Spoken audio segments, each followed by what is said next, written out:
Good morning বন্ধুরা। একটা chicken বানাচ্ছি তোমাদের কাছে, তাই নিয়ে চলে এলাম। প্রথমে আমি দিয়েছি গোটা গরম মশলা। গরম মশলাটা একটু সামান্য করার পরে আর মাংসটা আমি তোমার ভিনিগারে ভিজিয়ে রাখি। তারপরে ভিনিগারটা ফেলে দিয়ে তার মধ্যে তোমার পেঁয়াজ কুচি, আদা রসুন বাটা, তারপরে হলুদ, কাশ্মীরি লাল লঙ্কা, একটু চিনি, তারপরে তেজপাতা, শুকনো লঙ্কা দিয়ে মাখিয়ে 10 মিনিটের মতন রাখি। বেশি রাখলে ভালো হতো, কারণ আজ আমার দেরি হয়ে গেছে, একটু বাইরে যাব তো, মানে বাইরের মধ্যে ভেবো না, ঘুরতে যাব। আমার চশমাটা একটু নষ্ট হয়ে গেছে একটা হলে, এই চশমাটা করতে হবে। ঘুরতে এখন যাব না কোথাও, ঘুরতে যাওয়ার দেরি আছে যদি যাওয়া হয়। এইবারে যে কষাচ্ছি, এবারে কষিয়ে তারপরে আমি একটু নুন দিয়ে দিয়েছি। অনেকেই নুনটা জল দিয়ে ফোটায় দেয়, আমি সেটা করি না।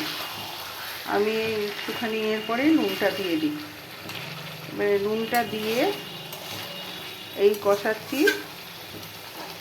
এদিকে এই যে দেখো আলু ভেজে রেখেছি, আর টমেটোটা আমি কষানো হয়ে গেলে তারপরে দেব, কারণ আমি আগে টমেটোটা দিই না, তাহলে একদম গলে যায় তো। আর যদি আমি টমেটো দিয়ে করি তাহলে টমেটোটা আমি ঘষে নিয়ে টমেটোটা দিই। দেখতে পাচ্ছ আজকে একটু লাল লাল ঝোল করব, ওই জন্যে এরকম বড় রেখেছি চিকেনটা। আমি অ্যাকচুয়ালি চিকেনের ঝোল খুব কম খাই, একমাত্র শীতকালে একটু ঝোল খাই, আর তোমার ওই স্যুপের মতন গাজর দিয়ে খাই, সেটা। তাছাড়া আমি ঝোল করি না, আমি কষাই করি, একদম কষাই করি। একটু ছোটো ওই তোমার চিলি চিকেনের মতন কেটে আনি, কেটে এনে সেটা করি। আমার গ্যাসটারও তো তিনটা আসতে, নাকি শীতের জন্যে এত আস্তে আস্তে আরও বুঝতে পারি না গো।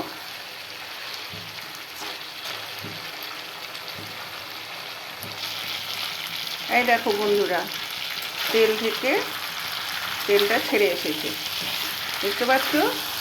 মানে আমার কষানোটা হয়ে এসেছে। এবারে আমি প্রথম এই জলটুকু দিয়ে দিলাম। আর এই যে মাছ রেখেছি, দুটো মাছ ভাজবো। বাড়িতে 3টে পাইনি, কিন্তু একদম নিরামিষ খায়, উনি মাছ টাছ খান না, আমরা দুজনে খাই। এই দিয়ে দিলাম, দেখতে পেয়েছ? এইবারে আমি টমেটোটা দেবো। এই দেখো টমেটোটা দিচ্ছি।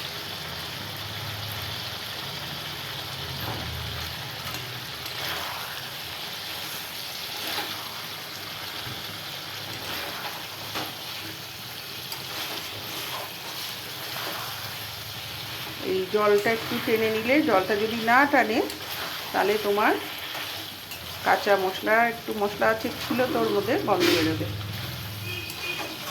বুঝলে? জলটা টেনে নিলে আবার তোমার ঝোলটা দিয়ে দেবো। এবার এই দেখো পুরো জল দিয়ে দিচ্ছি, যদি আবার লাগে তাহলে আবার দেবো। এই গরম জল দিয়ে দিলাম, একটু ফুটে উঠলে আলু দিয়ে দেবো।